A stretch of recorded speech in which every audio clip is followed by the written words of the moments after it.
Okay, here we are. I hope that you are hearing me now. I don't know what was going on, and I called my husband, the expert, and he didn't know what was going on. So, and I can't see myself on Facebook, so I don't know if I'm on. So please, mm, give me a moment. Uh, let me check. But we are having a program tonight, okay? So I'm searching to see where the program might be, and hopefully I can see those of you who are on. Okay.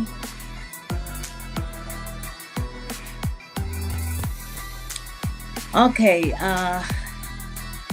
give me a moment as I seek to find out what is actually happening here, and hopefully sooner or later we'll be able to get up and running.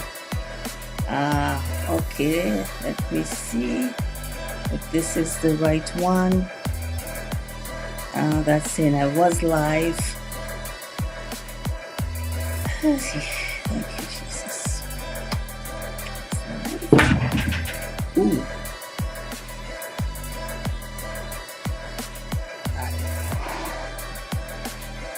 Am I live? Okay, but I can't see myself yet. Okay, well, good evening, everybody. Welcome to another edition of Let's Talk. Let me see if I can stop this music. Yep.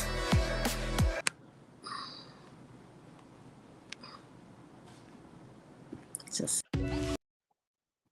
okay. All right. So here we go. Good evening again. Welcome, welcome. I am not seeing those of you who are on. Okay. Thank you, my husband. Thank you. So, hi, everybody who is joining us now or who joined us a while back and you were wondering whatever was going on.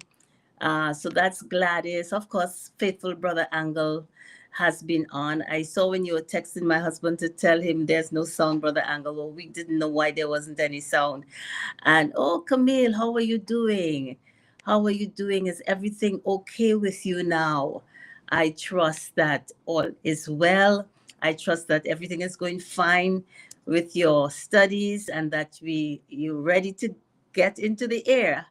All right, NG Grell, pleasantries to you too, my dear, and all the rest of you who have been coming on. I appreciate it so much. And if you would do me an additional favor, since we got started so late, if you can please, of course, make sure that you share, make sure that you like, make sure that you invite, okay? And send up some hearts and likes, and then we can get all the way started. So, how is everybody doing? I trust that you did uh, see the program was it last week? I think it was last week. It was a recorded program, but I don't know if it came on at the right time because when I checked later on, it was showing as if it had come on at I can't remember the hour, but it did not look as if it looked as if it had come on at 8 o'clock in the night instead of 7. As you know, we were in the Middle East, and they were actually 9 hours ahead of us, which at 7 in the night it would have been like three.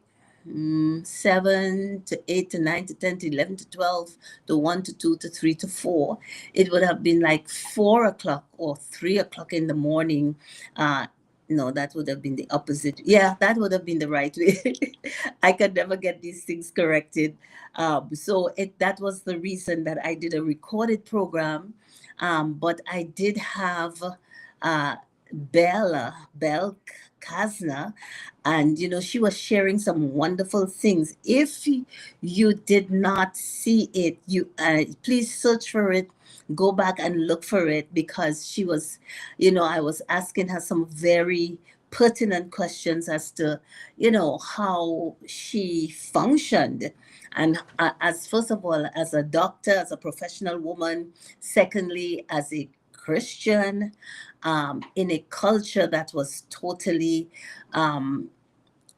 not Christian, let me put it like that. And, she was sharing so much as to how, God was just blessing her. God was just opening doors for her. And, she talked about honor, and how she, as much as possible, tried to honor the beliefs of the various ones. And when I say belief, not their religious beliefs, but things like how they dressed, not flaunting her own liberty and stuff like that. So it was a very, very good conversation. So I hope that you saw it. And if you did not see it, then, excuse me, then try and see if you could find it, because it was really, really a good time. So those of you who are coming on still, I welcome all of you. Uh, oh, yes, NG Grell. When she went on to talk about how she honors her spouse, yeah, I thought that was very, very important and very interesting. And so, it was a not that I would say it was an eye opener, but I just thought it was just so refreshing hearing from somebody else how they and not coping, because coping suggests that you're just barely managing, but thriving. How do you thrive even in a situation that may seem to be hard for us? And this morning Apostle was talking on AEM about how we need to really how should we appreciate and be grateful for this nation. I'm talking about the United States now, because so many of the liberties that we have, so many of the opportunities we have that we take for granted, when you go into a different situation and you realize that living in America is like a breath of fresh air. And I appreciate so much more our liberty and our freedom here, and the things that we can do without feeling as if we have to be looking over our shoulders. And so that was a great experience for me. Uh, some of you saw me camel riding. It was fun, and it was I'm glad I did it, because I was sharing with my sister Yvonne. I was telling her, if I had come back home and not done it, and I was right there, I would be very upset with myself. I would always wonder what would it have been like? What would it have been like? So I'm glad I don't have to wonder that I took the camel by the horns. It's usually took the bull by the horns, but I took the camel by the whatever it is they had on the back there, and I did enjoy the experience. So for all those of you who saw my photos that I posted and my video, more importantly, so it was not fake. Actually, my one of my grandchildren, Kalea, her dad said, when she saw it, she said, it's real, because she saw the camel stand up. So I'm glad I sent a video, and people did not think I was just sitting on a statue or something like that. So it was a great experience, people, and I'm very glad and grateful, first of all, to God, because He made it all possible. And secondly, to my husband, who gave me that trip as a post birthday trip. My birthday was actually in October, and this trip was not until early this month. But I really, really appreciated the fact that, I had this experience and so many other experiences that I won't go into right now because, it was even the various hotels and so that we were able to stay at it. It was just an experience, people, and I am very, very thankful to God. And I will always I'm ready for another one. Okay, I'm ready for another experience like that. So Carlene, hello, how are you doing? Good to see you watching. And Rima, always happy to have you. Utilda, how are you doing? Always happy to have you, my dear, on the program. And I see, hey, hi, Debbie in Trinidad. Good to see you. How are you doing? How is Dale and your daughter? Make sure you tell them hi for us. And Tonya Patrick, welcome, welcome. Jennifer Hutch, faithful Jennifer, is there watching. Jennifer, I would like to see you get on a camel, okay? So, Kathy Angle Winston, good to have you, my dear. Thank you so much for your covering. Beverly, my dear, dear friend in St. Lucia, good evening to you. Thank you for joining. And for Gladys, thank you so much for sharing. And just in case you did not share, that's a hint, hint, hint. Let's go ahead and share. Okay, so, Valencia Walsh, good evening to you, and Julian. Good evening to all of you, and and uh, uh, glad to have all those of you on. Okay, I'm going to share something.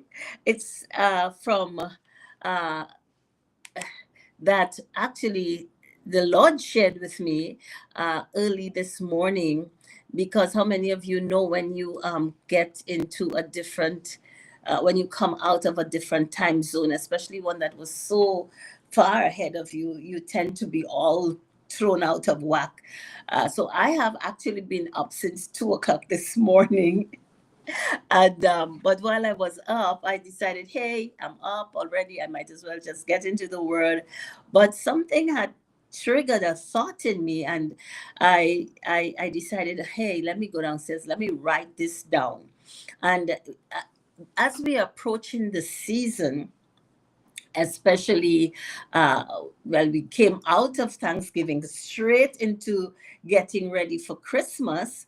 I thought that maybe I would share some of this, and I don't know, I may not be able to get it all done tonight, but I will pick it up again next week, the Lord willing, if I don't get through with it. And so I want to actually read something from Luke chapter 10, verse 38. And uh, I have it in the New King James, which you are more familiar with.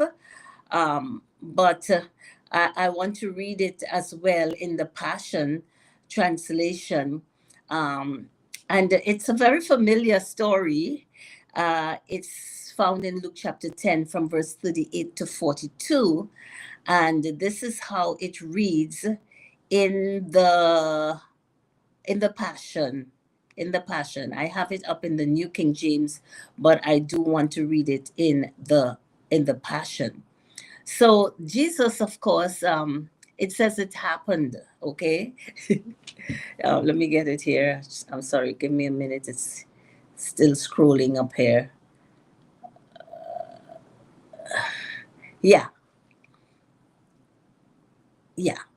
So it says Jesus visits Martha and Mary. It says, as Jesus and the disciples continued on their journey, they came to a village where a woman welcomed Jesus into her house. Her name was Martha, and she had a sister named Mary. Mary sat down attentively before the Master, absorbing every revelation he shared. But Martha became exasperated with finishing the numerous household chores in preparation for her guests. So she interrupted Jesus and said, Lord, don't you think it's unfair that my sister left me to do all the work by myself? You should tell her to get up and help me." The Lord answered her, "Martha, my beloved Martha, isn't Jesus wonderful and kind? Why are you upset and troubled, pulled away by all these many distractions? Mary has discovered the one thing most important by choosing to sit at my feet. She is undistracted, and I won't take this privilege from her." I mean, I've read that story many times in the Bible, but reading it in the Passion, it puts it in clear, clear light. And I will just tell you right away that if this were taking place today, I would be Martha. I would be the one that's cleaning up and getting the place ready and making sure everything is being prepared and stuff like that. And I would probably get very upset with anybody else, especially if it's somebody that's close to me and I feel should be helping, who is just sitting down and taking in all of the revelation that Jesus was giving. And I had always taken the side of Martha, in spite of the fact that Jesus said, this is not going to be taken away. She has chosen the good thing. I guess because I relate so much more to acts of service and so on. And I always felt, I think like how Martha felt, that it was unfair that she should be doing all the work and her sister is instead just sitting down and just enjoying what Jesus is sharing. But I mean, a while back, God dealt with me about this, and I began to realize, hey, you can't be right and Jesus is wrong. As a matter of fact, he calls it that you are pulled away by all these distractions. And especially as we get into the Christmas season, you're going to find more and more of that, where we are pulled away by these distractions, that sometimes we get so tied up in all the preparations, and and it might be things that are going on at church, things in our job, uh, you know uh, the gift buying, the food prep buying, the preparation of, we get so involved in all of these things, and we don't realize that they are distractions. And many times we can miss our prayer time, we can miss our time in the word, because we are so taken up with what is actually all the peripheral things that surround the celebrations. And I began to this morning, what um how did I heard the phrase the martyr complex, and it's not Martha as the name of the woman is, but it is the martyr complex, which is actually referring to uses the word martyr because martyrs are those who sacrifice their lives for a cause. And um and and so what I went into, it says here, a martyr complex is they call it a recognized psychological pattern. It's marked by self-sacrifice and service to others at your own expense. And it went on to say that identifying these traits and tendencies, or the martyr trait and tendency, can prevent burnout and stress on your relationship. Now, the thing about it that I saw here is that, um, some we need to first of all identify if this is present in our personality. Um, because if it is present in our personality, it can begin to affect us as it relates to how we relate to other people, how we relate even in the church. People that have this kind of trait can become very indispensable. Why? Because they are always ready to do the job. They will continue doing the job. They continue supporting projects. They take care of others, and it might be in spite of their own health challenges or financial difficulties and time constraints. Now, I we have to distinguish between those who have a ministry of helps and those who help but they have a martyr complex. What is the difference? The person who has a ministry of helps, they serve joyfully. They don't complain. They enjoy what they're doing. They are energized even in the midst of whatever they may be doing. The person who is helping or who is working at something or taking care of a person, an individual, or working at the church or whatever it is, but they are complaining, maybe not about that exact situation, but even about other situations. They begin to feel resentful. They feel as if they are underappreciated. They feel as if other people are not taking them into consideration. They feel as if they're being unfairly treated. This is exactly how Martha felt.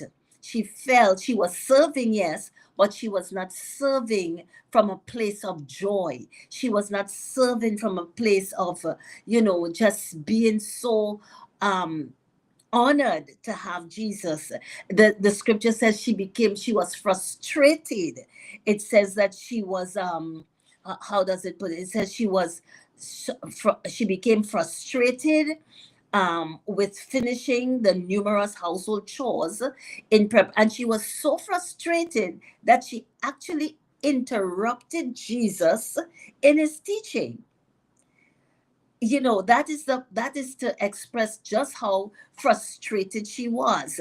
And so when you have a martyr complex, you are doing stuff, you're working, yes, you may be serving in the church, maybe you're serving your family, and so on, but there is with it a resentment and an aggravation, and actually you come to a place of burnout. Sometimes there's in it a lot of self-pity, feeling sorry for yourself. Martha felt sorry for herself. Martha said, Lord, don't you think it's unfair that my sister is leaving me to do all the work by myself? And she actually was instructing Jesus, you should tell her to get up and help me, you know. And so this kind of uh trait expresses itself um in the sense of the person feels used, the person feels abused, the person feels unappreciated, and and um and sometimes eventually a person like that can sometimes actually sever the relationship that they are in. They can leave the church that they are in, because of feeling this way. And the enemy works on that. He knows, and he will work on it to try to get you to a place where you feel as if you are not being fairly treated. And when if you realize this in yourself, I have 4 steps that, well, actually five steps that you probably need to take to help you. And the first step is this: we people who have that complex, and I don't feel I have that complex really, but I do know I can be distracted. Um, but it says you need people who have that complex need to sincerely ask the Holy Spirit to produce His fruit in our lives. What is the fruit of the Spirit? The fruit of the Spirit is love, it's joy, it's peace. Love, joy, peace. patience, or what it says, long suffering, gentleness, goodness, faithfulness, meekness, and self control. So if we are serving, and though that fruit is not evident in our life, then we can be actually operating from a place of the flesh, operating from a place of feeling like a martyr and a Martha at the same time. And the second thing is, and all this I'm telling you came, it was downloaded into my spirit very early this morning, and I wasn't sure exactly when and where I will share it. And I believe that I may have to share it somewhere else. And so God has just given it to me. But you are getting basically the first fruits. The second thing is that we need to recognize that our flesh has some sinful desires. And if you study this complex, you will find some of these um, emotions or experiences that have produced these kinds of emotions in us there. One is feelings of pride, and we may not think that pride is part of this, but pride can show up itself in these ways.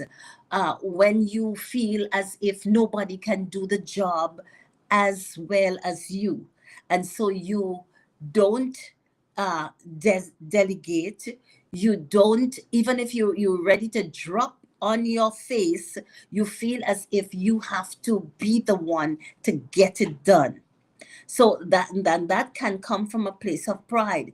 uh, Another reason, another um, how should I say, motivating factor in people who have a martyr complex is that need to be needed.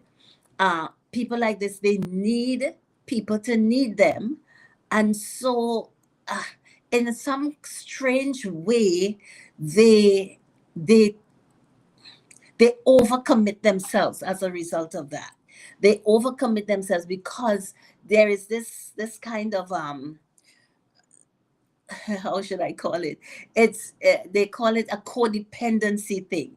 The people need you, but you need the people to need you, kind of a thing. Because what happens is that because of that personality, because this person is always willing to go the third, fourth, fifth mile, even if they're dropping on their face, you know, people, especially people in a leadership, and maybe your family members, they feel as if they can't do without you. You become to them indispensable. But even in that, it can produce resentful feelings in the person with the martyr complex. Another reason can be the fear of rejection. You're afraid to say no because you don't want people to reject you. And there are other negative emotions. I can't go into all of them, but these negative emotions are what prompt you, or prompt people like this to overcommit themselves, to underestimate the abilities of others, and to hold on to tasks that you need to relinquish. You know, you cannot do everything by yourself.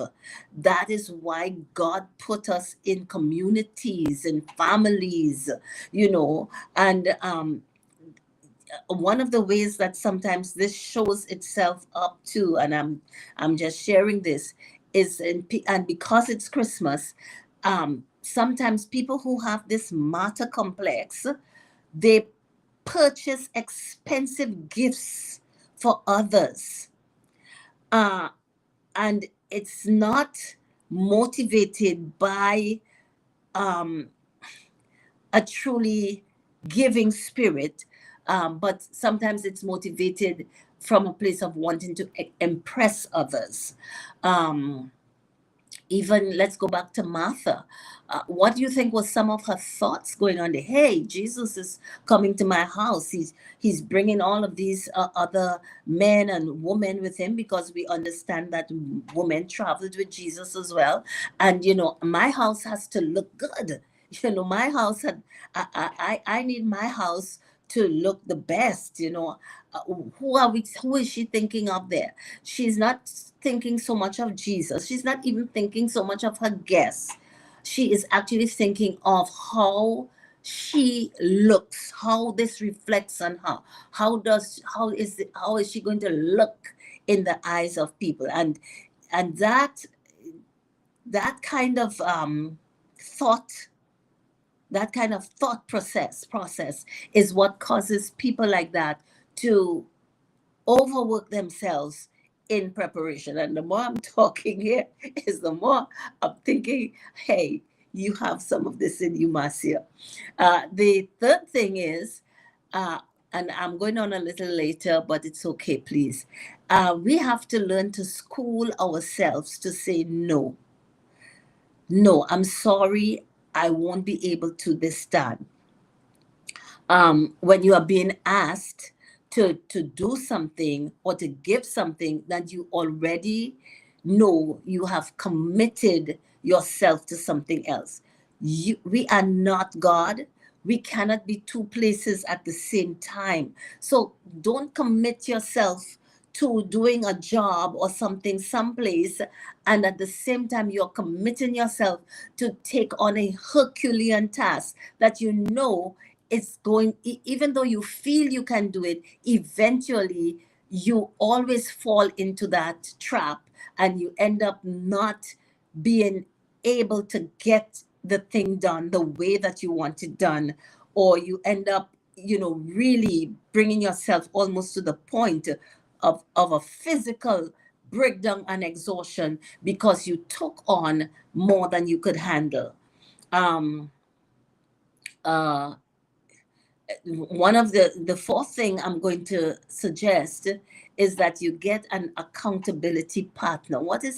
Who or what is an accountability partner? An accountability partner is someone that you share, hey, I realize this in me and I need to break it. I need to be victorious over it.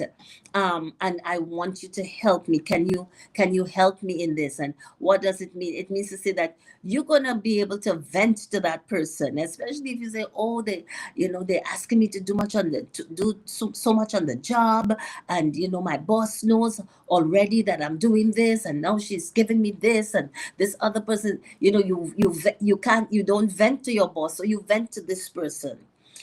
But this person must be a person who is honest enough and firm enough, and you must have given them permission so that they can give you a reality check. In other words, you come to that person with that frustration, and the person asks you straight out, "Hey, did you let your boss know that you are already taking care of such and such a thing and you cannot handle something else right now?"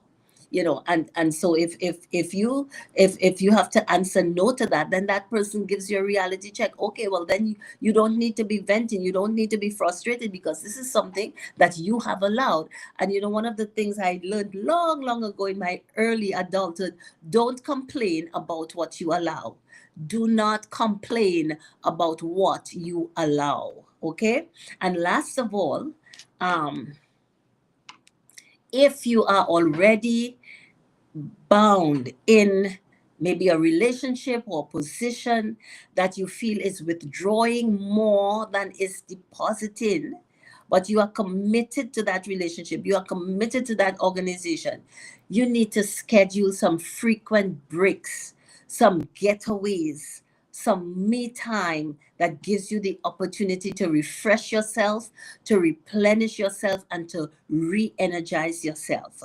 This is what uh, was shared with me this morning, or I received this morning in the early hours of the morning, on this trait of the martyr complex. And for those of you who came in late, we were reading that. We were reading from Luke chapter 10, verse 38 to 42, where Martha was actually displaying this kind of a trait. And Jesus had to correct her. Jesus had to tell her, listen, you're just letting yourself be distracted by things that are not all that important. You may think it's important, but the more important thing is to sit at my feet. The more important thing is to get refreshed in my presence. And so as we are entering into we have already entered into this Christmas season, let us examine ourselves and let us make sure that we do not allow ourselves to be so distracted that spiritually we are not being refreshed, we are not being re-energized. There's no time. Oh, actually, it's Jesus's birthday, if you want to put it like that, and he's not even an invited guest. We are so busy doing everything else that we have not made time for him. In this season, we have not made time to sit at his feet. We have not made time to hear what it is he wants to share with us. Well, I went on late on purpose because I felt this was something that needed to be shared.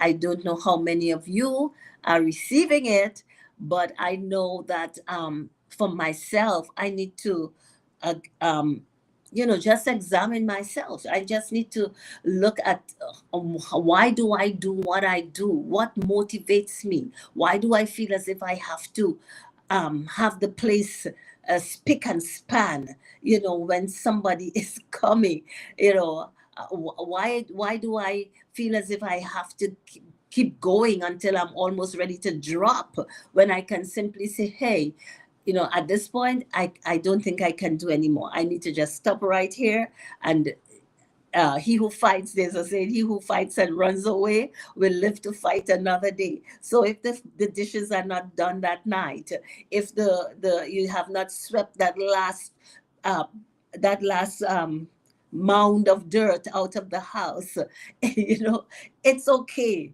It's okay. There's tomorrow, the Lord willing. So I trust I'm helping somebody. I trust that maybe you know somebody like this and you can share this with them to help them so that this Christmas season you experience a different level of joy, of peace, and it becomes not something that is stressful to you. It becomes not something that is, where you feel as if you are being taken advantage of. It doesn't become something that when the season ends, you realize, hey, I have put myself in debt. That I don't know when I'm going to be able to get out of it. Listen, let's examine ourselves and let us help our friends and our relatives, our brothers, our sisters, by realizing, listen, we don't need to accommodate any kind of martyr spirit, any kind of matter complex. Okay, we're gonna still have the Zoom, and by now I think Brother Angle will be posting the Zoom link. So if you are wanting to come on and you have something that you would like to add, or maybe ask a question concerning what we just shared, or you may have had an experience with somebody that wanted you to get up and help because they felt you were not doing what you should or whatever it is. I love to hear these stories, and we do love to hear one another's stories. And that's why we call it Let's Talk, because there is this opportunity to have conversation with each other. So we are giving you a moment. I see some of you have already started entering into the Zoom, into the waiting room. And so if you have not as yet seen the link, please scroll down. You will see Joseph Angle's name, and the link would be there. Just copy it and or just click on it, and it will take you into the waiting room. For those of you who have to leave now, God bless you. We loved having you, and I trust that this has been a blessing to you and maybe an eye opener as well. God bless you.